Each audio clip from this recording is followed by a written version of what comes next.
بسم الله الحمد لله والصلاة والسلام على رسول الله وعلى آله ومن والاه وبعد. السلام عليكم ورحمة الله وبركاته.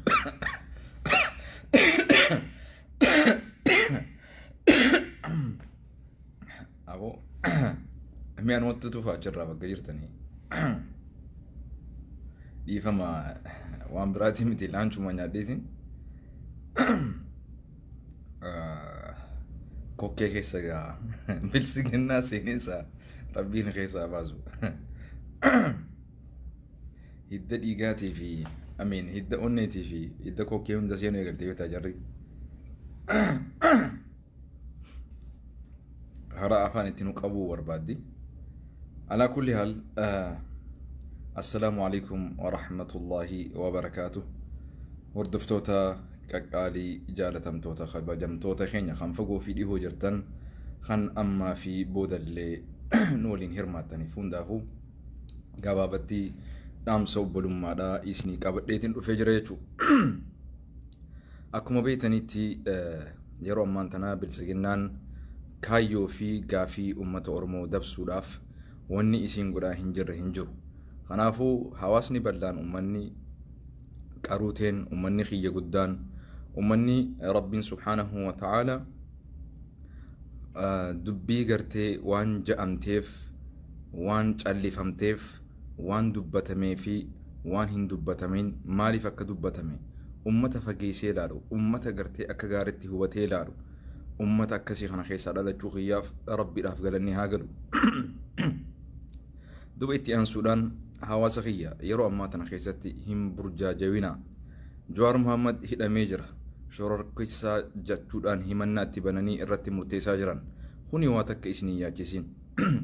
Dhiira isa dura dabartee ummata isarra hayyuu ummata isarra gartee ciccimaa ummata isarra gartee gurguddaa hedduu duratti gartee amman durallee wanni akkanaa himannaanii fi maqaa balleessummaan akkanaa godhamee ture.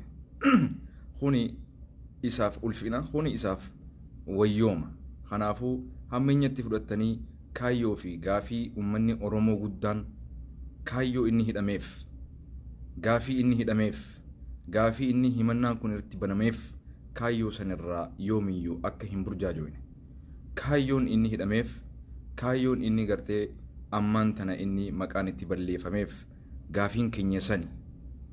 Gaafiin keenya deebi'uu akka qaburratti akka hojjettan gaafii Oromoo gaafii Jawaar qofa gootanii Jawaar irratti xiyyeeffattanii kaayyoo Oromootii fi gaafii Oromoorraa akka xiqqoo takka illee hin miliqne mootummaan torbaaniin ji'a ji'aan ajandaa adda addaa nu baasee kaayyoo fi gaafii uummanni keenya dhumee jiruuf gaafii uummanni keenya ammallee ukkaamamaa jiruuf saamamaa jiruuf irraa numeessuu waan barbaaduuf tura keessatti dhiiga keenya itichuu waan barbaaduuf onni teenya tana hamilee nuti amma qabsoo keessa tarsimuudhaan bifa bareedaadhaan deemaa jiru tana nu harkaa fashaleessuu waan barbaaduuf ajandaa dhufu hundaaf deebisaa deebisneettanii ajandaa dhufu hundaaf gartee ajandaa guddicha harkaa qabnu gaafii fi kaayyoon uummata Oromoo maaliif akka uummanni keenya hidhame akka ajjeefamaa jiru kanarratti xiyyeeffatuun keenya dirqama guddaa ta'a jeetiin amana.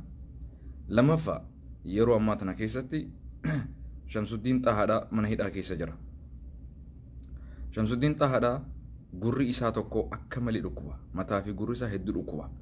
Yeroo ammaa tana keessatti sababa gartee inni poolisiin mataa keessa isa dhiiteen gurri tokko akka malee hin dhageewu. Waan takka illee hin dhageewu jechuu dandeessaa jechuudha.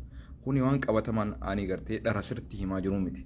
Waan afaan isaatirraa dhaamsa gartee uummanni karaa danda'uun sagalee tahee fi qaama gartee dubbiin tollaalchisuun akka wal'aansii isaaf godhamu irratti akka gartee tattaaffiin godhamu jechuudha. Kaan itti aansuudhaan gara Jawaariinis kaayyoon ani hidhamee fi gaafiin uummata Oromoo ani hidhameef kaayyoo sanarratti guddachaatii xiyyeeffadha. Ani hidhamuun kiyya hedduu si yaachisee hin burjaajina jechuudhaan dhaamsi kunillee nu gahee jira jechuudha.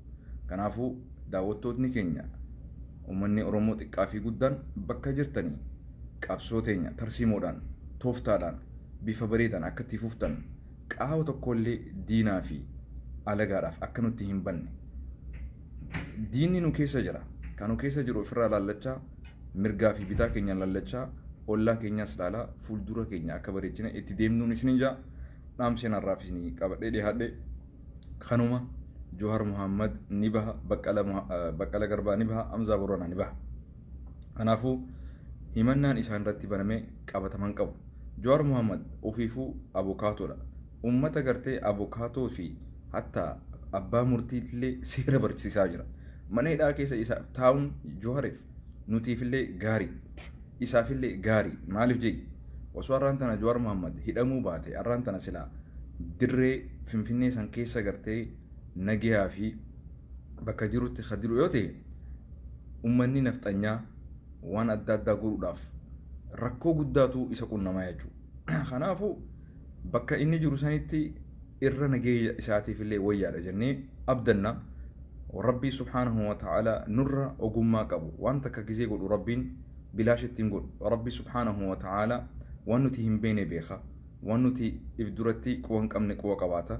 Waan rabbiin irra nuuf caalu hoggayyuu hojjeta. Kanaafuu kana hamilee hin cabina duratti deemaadhaan isin jaa bakka jirtanii jabaadhaa. Dhaamsi sadaffaadhaan qabadhee dhufee jiraate warroota gartee irraa ummanni hidhamaa jiru, warroota ummanni irraa ajjeefamaa jiru, ummata Oromoo kan ollaa keessanii keessattuu warri biyyaa abbootiin qabeenyaa biyyaa ummata gartee namni irraa du'ee jiru, ummata gartee maatiin irraa ajjeefamee jiru, ummata maatiin irraa hidhamee jiru xiqqaa fi guddaa nyaataan, dhugaatiidhaan, salliidhaan, ruuzaan, qamadiidhaan waan isaan nyaatan maatii isaanii hagartee biyya keessa jiru hidhamtoota kana maatii isaanii akka to'atan hadaraa. Warri diyaaspooraa hariiroo guddaa hin qabu maatii isaanii san qunnamuudhaaf, keessattuu warri biyya jirtan ummata rakkataa keessan abbootiin qabeenya keessan kun osoo isin waliif tola ooluu diddanii rabbiin dirqiidhaan isin irraa guuraa jira jechuudha. Wayyaan nafxanyaadhaan maallaqa keessan kan gartee ummata keessaniin rakkataa jiruun gargaara. Nyaata bitaa walitti geessaa. Ummata hidhamee jiru maatii isaanii to'adhaa. Ummata Oromoo wareegamee jiru maatii isaanii to'adhaa. Ollaa keessan rakkataa to'adhaa. Kuni dhaamsa obbolummaati. Keessaa fi alaanis waliif dhaama hadaraa rabbii. Hadaraa rabbii.